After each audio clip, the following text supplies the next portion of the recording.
7 main reasons why your calves never grow, and how to fix this.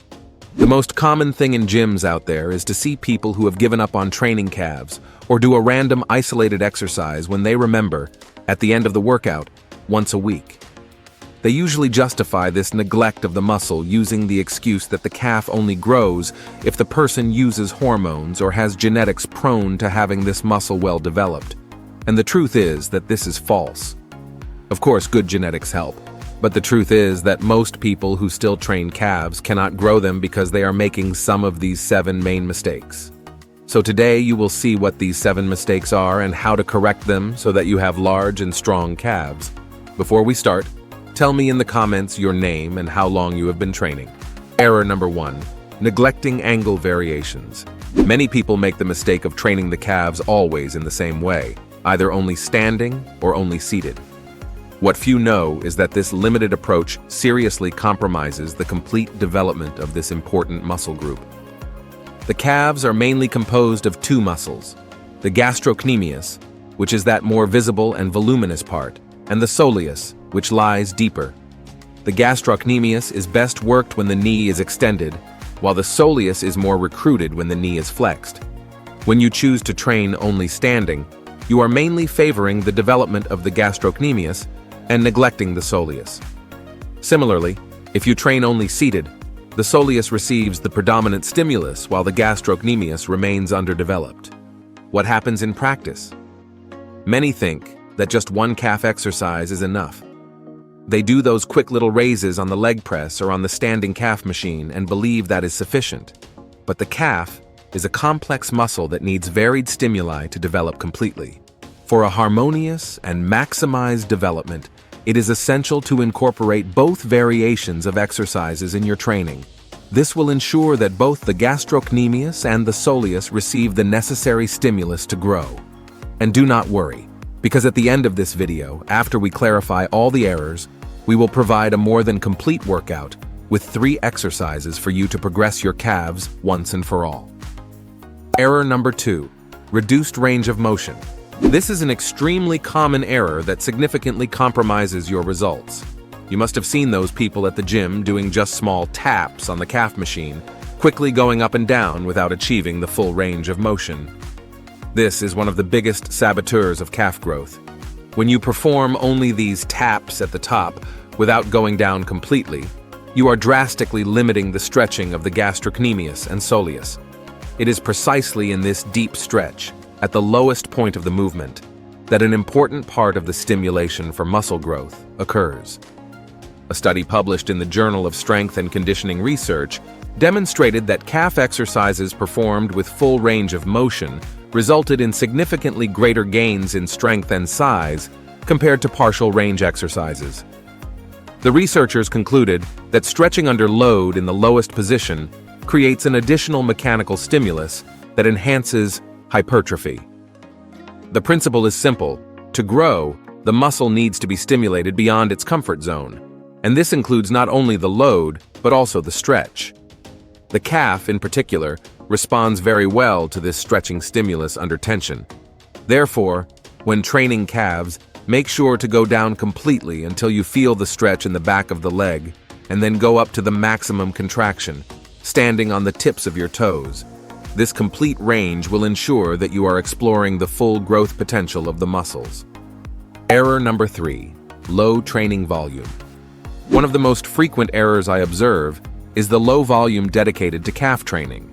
Many people train calves only when they remember, or do 2 to 3 sets at the end of the workout, almost like an appendix, something done out of obligation and without proper focus and intensity.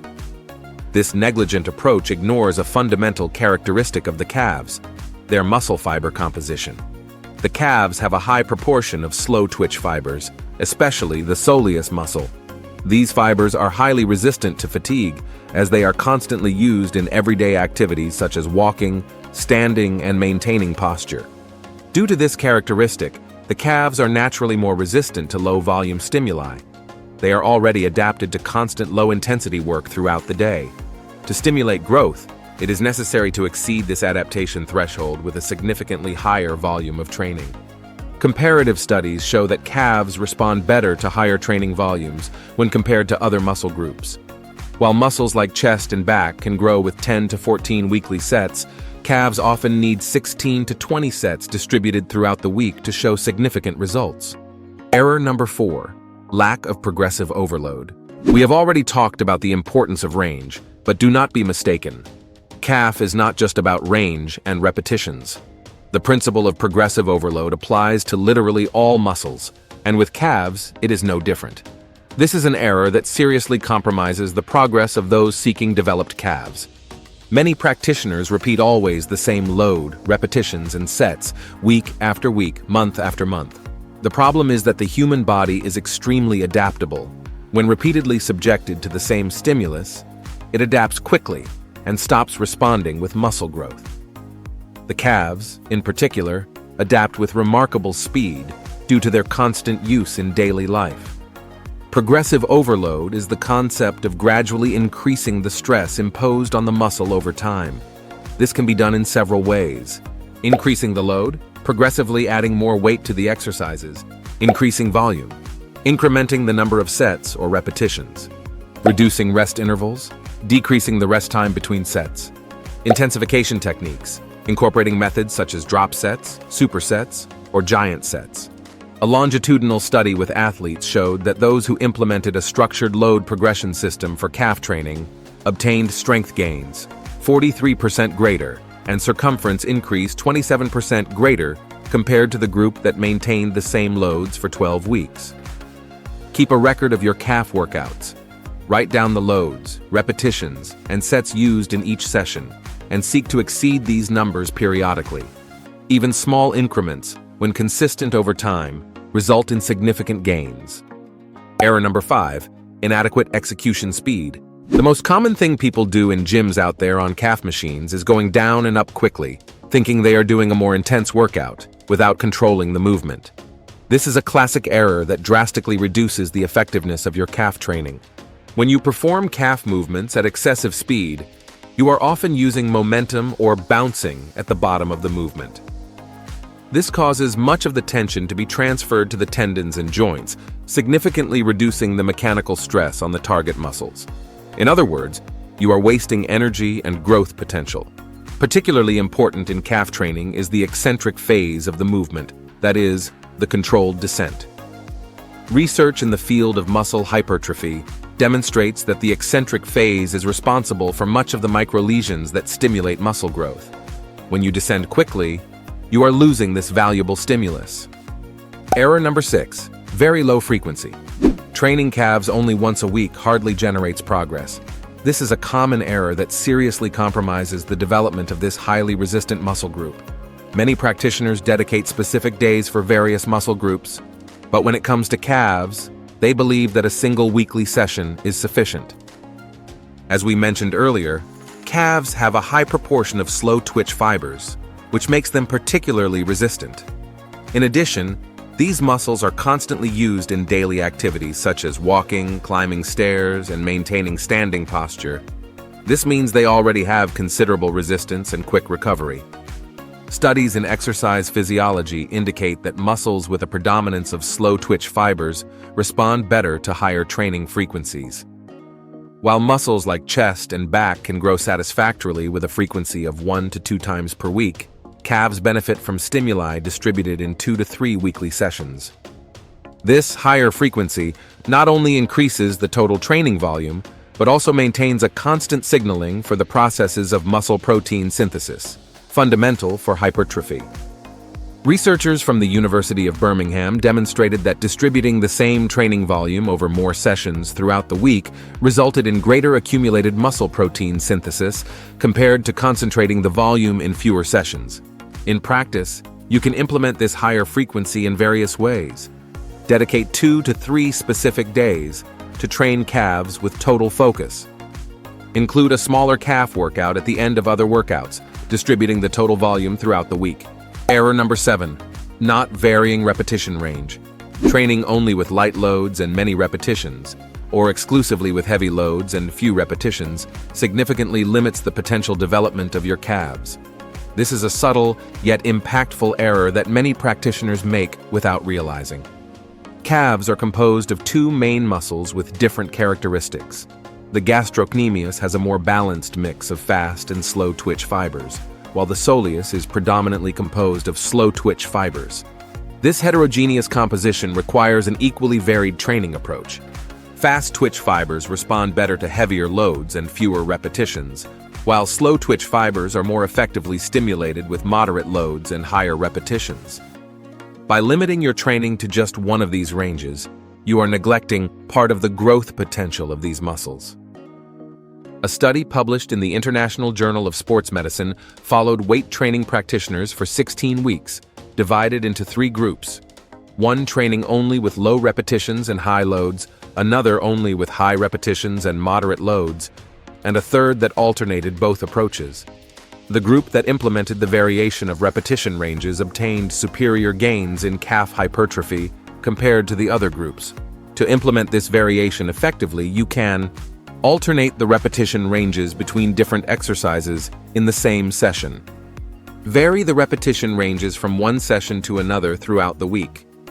Implement periodizations where you focus on specific ranges for a few weeks before changing. Remember to adjust the loads appropriately for each repetition range.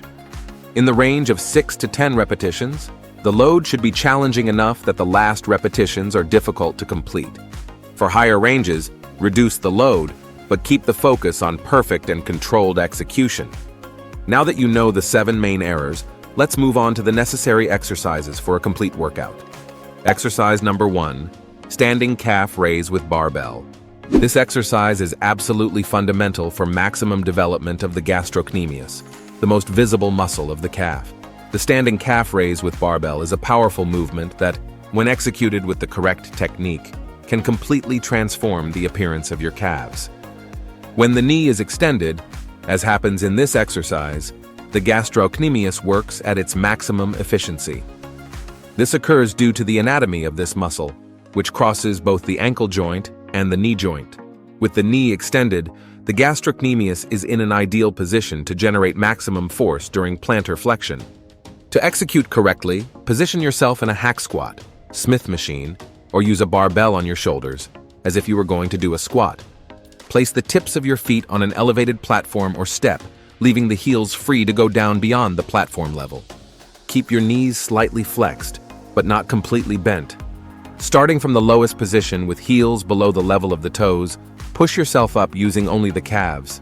Rise until you are completely on the tips of your toes, maximally contracting the calves at the top of the movement. Maintain the contraction for 1 to 2 seconds at the highest point. Descend slowly, controlling the movement for 2 to 3 seconds until the heels are below the platform level. It is important to note that you can also perform this exercise on the specific standing calf machine, if your gym has this equipment. The mechanics of the movement remain the same. Common errors to be avoided: using excessive load that compromises the range of motion, not going down completely, losing the benefit of stretching under load, rising up using momentum or bouncing at the bottom of the movement, not performing the complete contraction at the top of the movement, excessively inclining the trunk, which can displace the tension to other muscles. To intensify this exercise, consider these variations. Foot positions. Alternate between parallel feet, feet pointed outward, and feet pointed inward. Isometric pause. Increase the contraction time at the top to 3 to 5 seconds. Drop sets. After reaching failure with a certain load, immediately reduce the weight and continue the exercise until new failure. I recommend performing 4 sets of 8 to 12 repetitions, with a load high enough to make the last repetitions challenging, but without compromising technique. Use intervals of 60 to 90 seconds between sets, allowing adequate recovery to maintain intensity throughout the workout. Exercise number 2, seated calf raise. The seated calf machine, also known as seated calf raise, is a fundamental exercise for the complete development of the calves, with special focus on the soleus muscle. This muscle, which lies deeper under the gastrocnemius, is often neglected in conventional training, but represents about 60% of the total calf volume. The special feature of this exercise is the position of the knee. When you sit with your knees flexed at approximately 90 degrees, the gastrocnemius is in an unfavorable position to generate maximum force. As a result, the soleus, which originates below the knee joint, assumes most of the work during the movement. To execute correctly, sit on the specific machine, adjusting it so that your knees are flexed at approximately 90 degrees. Position the upper part of your feet against the platform, with your knees under the pads. Start with your feet in dorsiflexion. Push the platform, raising your heels as much as possible, performing the plantar flexion. At the highest point, perform a maximum contraction of the calves. Maintain the contraction for 1 to 2 seconds. Return in a controlled manner to the initial position, taking 2 to 3 seconds in this eccentric phase. Common errors to be avoided: using momentum or impulse to perform the movement, which reduces effectiveness. Not reaching the full range, both in stretching and contraction. Leaning the trunk forward or using hands to push the knees. Performing repetitions too quickly without adequate control. Not adjusting the machine correctly, resulting in inadequate knee positioning. As the soleus is predominantly composed of slow twitch fibers, it responds exceptionally well to higher repetitions and prolonged time under tension. I recommend 4 sets of 15 to 20 repetitions, using a moderate load that allows completing all repetitions with proper technique. To vary and intensify the stimulus, consider working with 3-second pauses at the point of greatest contraction every 5 repetitions. Implementing drop set techniques at the end of the last set. Alternating between slower rhythms and moderate rhythms. Varying the position of the feet, parallel, pointed inward or outward. The recommended interval between sets is 45 to 60 seconds, slightly shorter than in the previous exercise, adapting to the characteristics of the soleus and its faster recovery capacity. Exercise number 3, calf raise with isometric hold at peak. This exercise will be perfect for the end of the workout, as it increases the time under tension and recruits more muscle fibers, especially those more resistant to fatigue. The elevation with isometric hold at the peak is an advanced technique that takes your calves to the limit, stimulating muscle fibers that would normally not be fully recruited during conventional exercises. The isometric hold at the peak, combined with a very slow descent, creates a unique stimulus for the calves. During the isometric contraction, the muscle generates tension without changing its length, a type of contraction that is particularly effective for improving neuromuscular control and the ability to maintain maximum tension. To execute correctly, this exercise can be performed on a standing calf machine, on a leg press, or simply standing on a step with or without additional load. Position yourself with the tips of your toes on an elevated surface, allowing your heels to descend freely. Rise to the position of maximum contraction, standing completely on the tips of your toes. Maintain this contracted position for 2 to 3 seconds, intensely feeling the contraction of the calves. After the isometric period, initiate the eccentric phase, descending very slowly to the lowest position. Pause briefly in the stretched position and repeat the movement. If you liked this and also want to discover the 10 main errors that prevent most men from developing large biceps, we have a video appearing right now on the screen showing each one of them better. Do not miss it. Thank you for watching this far, and may God bless you, my friend.